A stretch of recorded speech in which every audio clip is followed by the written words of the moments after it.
Hello again. So as I said, this coming week we're going to be doing a coffee chat on unconditional love.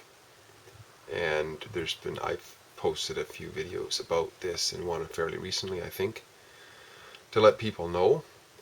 And today I was at a summer Toastmasters executive training meeting, and I ran into a guy that I really admire who's in Toastmasters also, but I hadn't talked to him in quite a while. Prakash Venglat is his name. And he actually spoke for us at our speakers forum and at coffee chat twice back in the day. Once, I remember the title of it was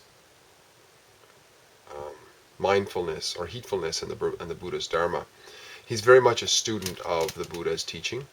He's a very rational man. He's a scientist, a biologist. And it's a funny thing, when there's a connection, a mental and interest connection between two people, time can sort of disappear. So the event that we were at was a training session that I did a presentation at, and it was from about 10 o'clock till 1 o'clock. It's about 3 hours long. And then a few of us stood outside the building when it was closed up, 3 or 4 of us chatting about various things. And then everybody finally drifted away, and there was me and Prakash and I left there. Well, it was blazing hot, I don't know, high 20 degrees. We stood in the parking lot, for the most part without leaning up against anything, just stood there, chatting for 4 hours straight. It was quite astounding. Talked about all kinds of things, and he had a great interest in this topic of unconditional love from the Buddha's perspective. And he's got a great way of explaining things that they make sense. He talked about unconditional love from the Buddhist perspective as something he calls goodwill to everyone. So the practice is along the lines of we have goodwill for ourselves. In fact, if I remember correctly, he talked about how the first thing to do before setting into meditation is to ensure that there's goodwill towards oneself. Because otherwise it's much harder to quiet all the mental banter that's going on, right? So goodwill towards oneself, and that's the thing to work on first. And then goodwill to those around, those in the family, those close by, and what have you. But eventually goodwill to even those who are harmed and who are enemies potentially, and so on. Because whenever there's not goodwill, in the end, there's a spoiling of ill will, because it's the opposite. And as soon as there's any ill will, it's spoiled. He kind of explained it like if you have perfectly purified water and you put a dropper of bile in there, it's no longer perfectly purified water, right? Or if you have darkness and any light shining into it, it's no longer darkness.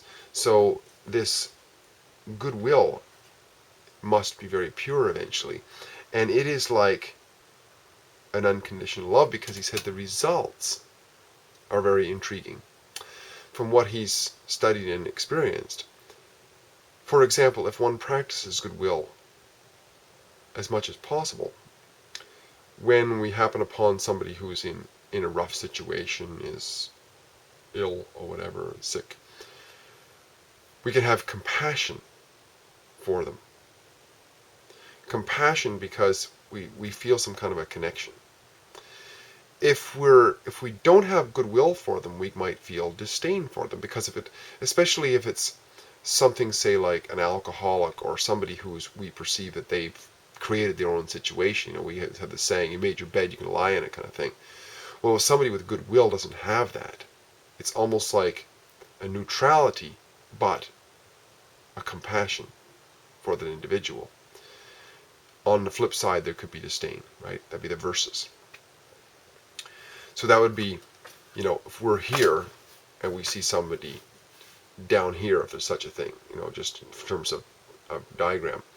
If we see somebody up here we see as loftier than us, with goodwill, we have this curious admiration and the willingness to learn from what it is that they're doing. And no emotional babble about, I got to get there and ego and this sort of thing. It's just a quietness.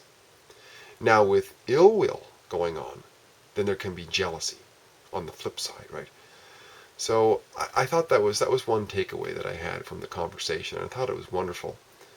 Now, we talked about all kinds of things, but that was something that I think applies to this topic of unconditional love. And I'm happy to say that Prakash is very keen on coming out to our coffee chat and participating in our discussion. He has so much to share on this. It's really amazing. And he's also offered to do a presentation on meditation in September when we have our early September coffee chat, because that also is something that's really important to get a handle on as to what it is or what it can be from one possible perspective as something extremely helpful for us. Hope this was helpful, and I look forward to seeing you at our future coffee chats. Steve here again, signing off. Have a great one. Bye-bye for now.